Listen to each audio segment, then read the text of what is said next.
Hello, good morning. Welcome to Fix It. My name is Chris Kusi. I'm the CEO of Auto Dwelling Limited and Multitech Limited. We're a vehicle maintenance center based in Accra. And today I'd like to talk to you about what you can do to save on your fuel consumption on your vehicle.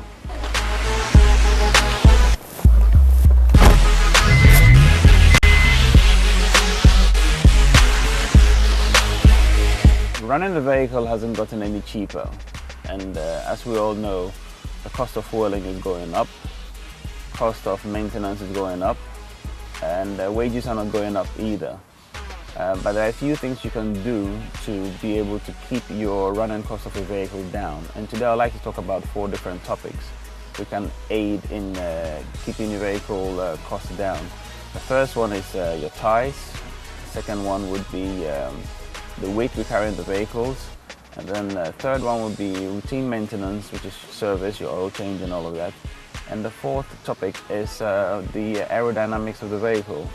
So I'll start with the first one. When it comes to your tires, the manufacturer would recommend a particular tire pressure and a tire size for your vehicle. It's best to keep your vehicle at those recommended values. So if the car manufacturer recommends a 205 tire, you try and keep the 205 tire. Don't try and go on with a bigger tire or a smaller tire or a different compound of the tire. So for instance, if the car is designed to run on a summer tire, you run the car on a summer tire, you don't run it on a winter tire, for instance. A lot of us go into town and buy tires, and we buy the first tire that fits the vehicle. Tires are actually designed for the type of terrain on which they ride on. So if the car is going to be driven on tarmac, you buy the type of tire that is recommended for use on tarmac. If the car is going to be driven in mud or snow, there is a tire for that as well. So apart from buying the right tire for the vehicle, it's also recommended that you inflate the tires to the recommended tire pressure of the vehicle. You usually find that on the sticker, which is usually placed on the door jamb of the vehicle or on the flap of the fuel filler. The second point would be excessive weight. If your car is heavily laden, you would find that it would take a lot more of the car's resource. Again, when I keep saying the car's resource, I'm talking about fuel. Your car needs its resource to be able to generate the car, and the car that it generates comes from the fuel. So if the car is heavily laden, you have unnecessary load in the vehicle. So like a gas cylinder, for instance, in your car, you have suitcases, you have shoes, you have bags, unnecessary weight. That would further put extra weight on the vehicle. Now, an example of that is if, as a human being, your energy or your resources from the food you eat. So if you're walking around all day carrying a heavy load, you find that you get tired, more often. You would have to eat more often to be able to replenish that energy. The energy on the vehicle is in the fuel. So if the car is heavily laden, it will need a lot more energy to be able to pull that vehicle to do the work it has to do. And the third point is vehicle maintenance. On this particular occasion, we're going to talk about engine service.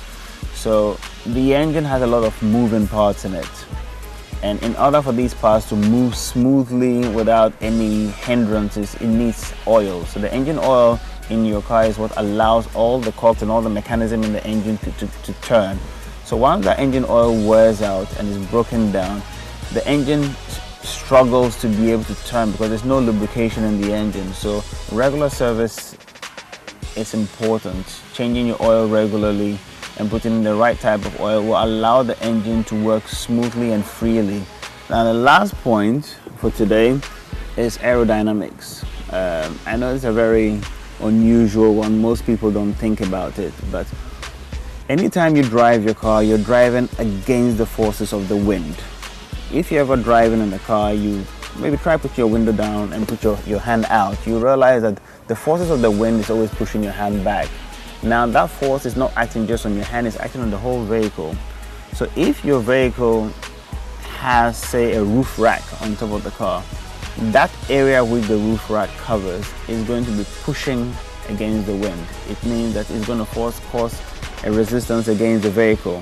When you're driving on the highway and you have your windows down, a lot of air from the outside goes inside the vehicle and the rear windscreen of the vehicle would eventually form like a parachute, or would form a catch where it's holding the air back.